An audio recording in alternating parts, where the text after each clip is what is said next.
Hello everyone, আমার এই যে এডুকেয়ার টুম্পা চ্যানেল, এই চ্যানেলে তোমাদের সকলকে স্বাগত।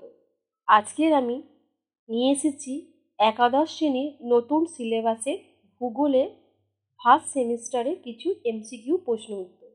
আজ আমি নতুন সিলেবাসের জিওগ্রাফির যে প্রথম অধ্যায় আছে সেটা হলো বিষয় হিসাবে ভূগোল। এই অধ্যায় থেকে আমি তোমাদের এমসিকিউ প্রশ্ন উত্তর নিয়ে এসেছি।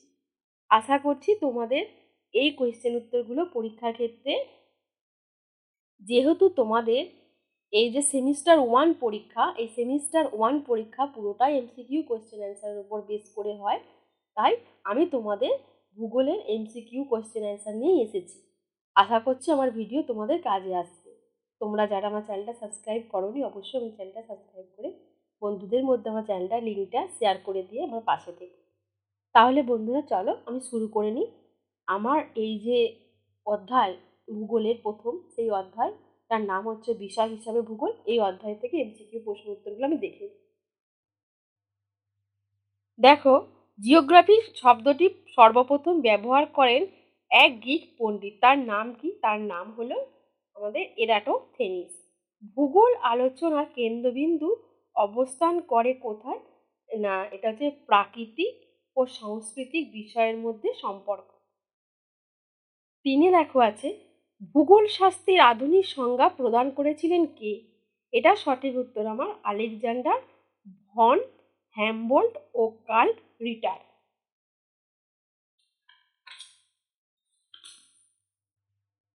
নেক্সট দেখো, স্বাস্থ্য হিসাবে ভূগোল।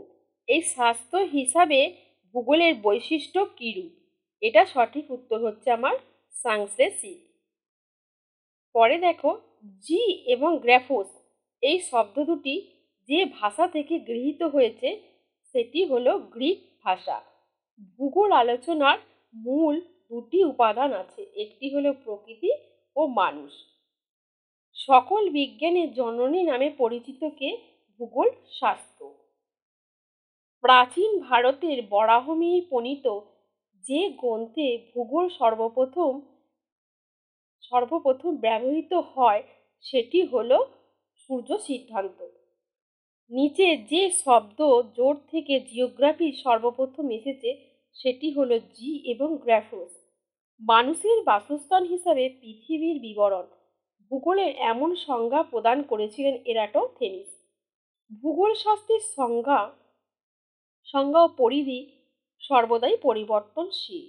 1888 খ্রিস্টাব্দে সর্বপ্রথম ভূগোল চর্চা শুরু হয় যে বিশ্ববিদ্যালয়, সেটি হলো কেমব্রিজ। 1927 খ্রিস্টাব্দে এশিয়া তথা ভারতে সর্বপ্রথম যে বিশ্ববিদ্যালয় ভূগোল চর্চা শুরু হয় সেটি হলো আলিগড় মুসলিম বিশ্ববিদ্যালয়। এরপর দেখো, এরপর প্রাচীন সাংস্কৃতিক সাহিত্যে পদ্মপুরাণ যে বিষয়ের উল্লেখ পাওয়া যায় সেটি হলো ভূগোল। ভৌগোলিক প্রথম পৃথিবীর পরিধি, ব্যাস ও ব্যাসার্ধ নির্ণয় করেন। এটির উত্তর হলো আমার এরাটোথেনিস। এরপর দেখো,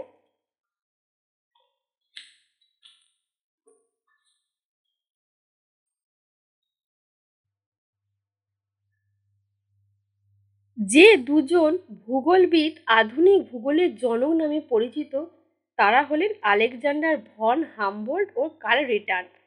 ভূগোল ভূমিরূপ সহ পৃথিবীর যাবতীয় প্রকৃতির বৈশিষ্ট্য ও ঘটনাবলীর মানব জাতি সংস্কৃতি তুলে ধরে। এটার আমার সঠিক উত্তর হলো, এই কথাটি কে বলেছিল? না, এই কথাটি উক্তিটি করেছিলেন রিটারে। ভূগোলের সব ধরনের অনুসন্ধানের কেন্দ্র আছে স্থান। উক্তিটি কার? এই উক্তিটি হলো জোনসের। ভূগোল হলো প্রকৃতির সঙ্গে সমন্বিত একটি বিজ্ঞান। উক্তিটি কার? উক্তিটি হলো হামবোল্ট। ভূগোল হলো স্থানের বিজ্ঞান, মানুষের বিজ্ঞান নয়। এই উক্তিটির প্রবক্তাকে? এই উক্তিটির প্রবক্তা হলেন ভিদাল দি লাব্রাস। শাস্ত্রের একটি পরিস্ফুট শাখা হিসেবে ভূগোল বিষয়টি প্রায় 2000 বছরেরও কিছু বেশি পুরানো, এমন মত পোষণ করেন কে? না, ডিকিনসন।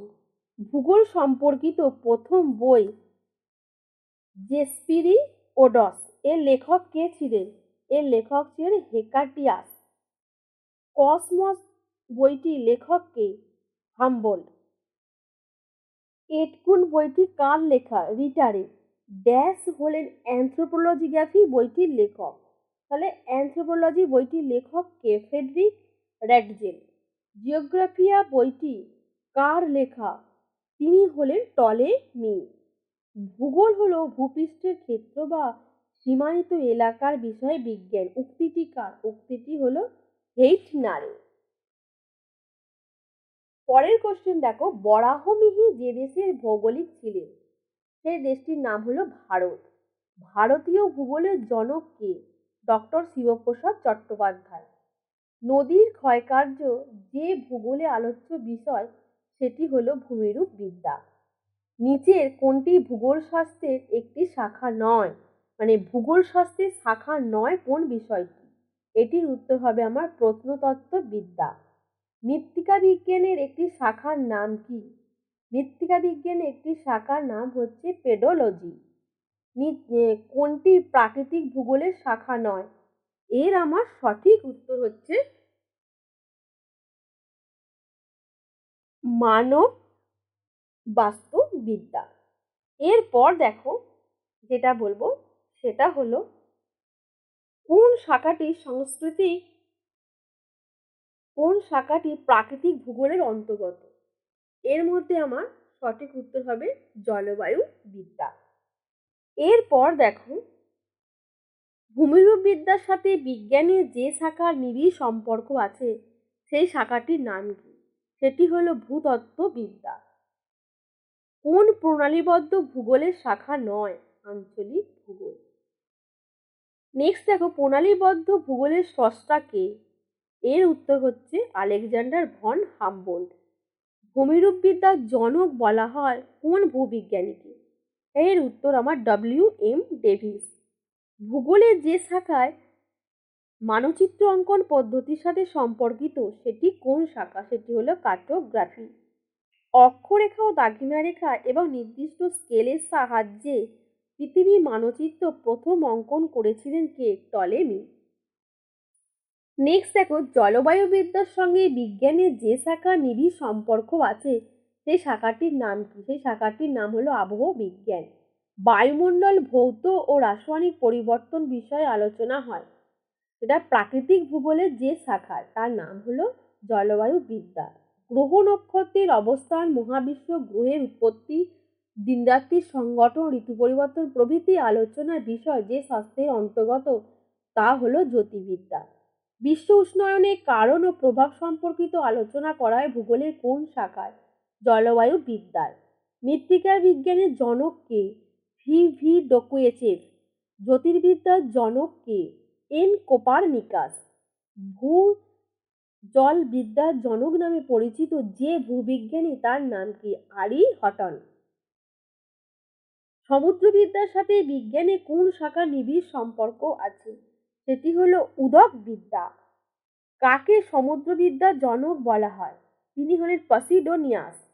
ভূ প্রকৃতি ও ভূমিরূপের উদ্ভব ও বিবর্তন আলোচনা করা হয় প্রাকৃতিক ভূগোলের কোন শাখায়? ভূমিরূপ বিদ্যায়। বন্যা নিয়ন্ত্রণ, জলবিভাজিকা ব্যবস্থাপনা, প্রাকৃতিক বিপর্যয় মোকাবিলা প্রভৃতি ভবিষ্যৎ আলোচনার ক্ষেত্রে প্রাকৃতিক ভূগোলের যে শাখায় তার নাম কি? সেটি হলো ভূমিরূপ বিদ্যা। ভূজলবিদ্যা নিম্নলিখিত কোন ভূগোলের শাখা? এটি প্রাকৃতিক ভূগোলের শাখা। ভারতীয় মৌসুমী বায়ুর সাম্প্রতিক আচরণের কারণ অনুসন্ধানে প্রাকৃতিক ভূগোলের যে শাখায় ভবিষ্যৎ আলোচনার ক্ষেত্র তা হলো জলবায়ু বিদ্যা। জিপিএস, আরএস এবং জিআইএস পদ্ধতিতে মানচিত্র অঙ্কন প্রাকৃতিক ভূগোলের যে শাখায় ভবিষ্যৎ আলোচনার ক্ষেত্র তা হলো জ্যোতির্বিজ্ঞান। ওজোন গহ্বর সম্পর্কিত গবেষণায় ভূগোলের যে শাখায় ভবিষ্যৎ আলোচনা ক্ষেত্র তা হলো জলবায়ু বিদ্যা। জলবায়ু বিদ্যার জনক কাকে বলা হয়? আর ভাইসরাউন্ডকে। ভারতীয় ভূগোলবিদ কাকে জ্যোতির্বিজ্ঞানী ও ভূগোলের পথপ্রদর্শক বলা হয়? আর্যভট্টকে। হিমবাহ বিদ্যা, নদীবিদ্যা, উপকূলীয় জলবায়ু ভূগোলের যে শাখার উপশাখা হিসাবে বর্তমান তার নাম হচ্ছে কার্টোগ্রাফি। কোফেন, সনথওয়েট, স্টেথার্ট প্রমুখ ভৌগোলিক প্রাকৃতিক ভূগোলের কোন শাখার সাথে যুক্ত? জলবায়ু বিদ্যা। তারপর দেখো পসিডোনিয়া, ভ্যাদ্রুপ, সেফার্ট প্রমুখ বিজ্ঞানী প্রাকৃতিক ভূগোলের কোন শাখার উন্নয়নের সাথে সম্পর্কিত? সমুদ্রবিদ্যা। ডকুচেভ, মারবার্ট, বলদুইন প্রমুখ বিজ্ঞানী ভূগোলের কোন শাখার সাথে সম্পর্কিত? এটা হচ্ছে মৃত্তিকা ভূগোল।